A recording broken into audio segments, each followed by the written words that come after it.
ካልኩለስ ምንድን ነው? በመጀመሪያ ሃይስኩል ላይ እንደምናውቀው ካልኩለስ ማለት ስለ ለውጥና እድገት መጠን ሬት ኦፍ ቼንጅ ማለት ነው። ያ ማለት ዴሪቬቲቭ ማለት ነው። እንዲሁም የነገሮችን ድምርና ስፋት ሰም ኤንድ ኤሪያ ኢንተግሬሽን ማለት ነው የሚያጠና የሂሳብ ክፍል ነው። ለምሳሌ ከግራፍ ስር ያለውን ስፋት ለመፈለግ የትናንሽ ሬክታንግል ስፋቶችን እንደምራለን። የመጨረሻውን አጠቃላይ ድምር የሚነግረን ኢንተግሬሽን ይባላል። ባጭሩ አልጀብራና ጂኦሜትሪ ቋሚ የማይቀያየሩ ነገሮችን ለማስላት ሲረዱን፣ ካልኩለስ ግን ሁልጊዜ የሚቀያየሩ ነገሮችን ለማስላት ይረዳናል። አሁን ካልኩለስ ለምን እንደተባለ እንይ።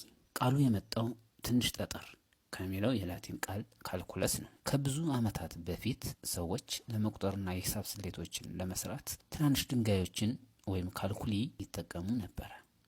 ልክ እንደ አባከስ ድንጋዮችን በማንቀሳቀስ ያሰሉ ነበር። ስለዚህ ስሌት የሚሰራው በእነዚህ ጠጠሮች በመሆኑ ካልኩለስ የሚለው ላቲን ቀስ በቀስ ማስያ መንገድ ወይም ካልኩሌሽን የሚል ትርጉም ያዘ።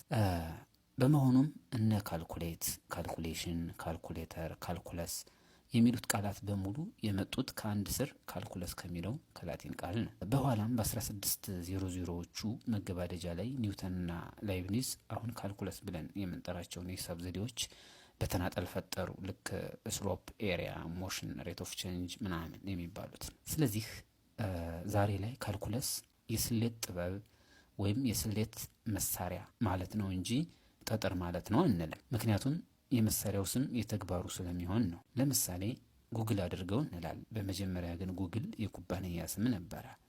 ፎቶሾፕ አድርገውም እንላለን። ፎቶሾፕ የሶፍትዌር ስም ቢሆንም ማለት ነው። ሌላው በጤናው ሴክተር የኩላሊት ጠጠርን ካልኩለስ እያሉ ነው የሚጠሩት።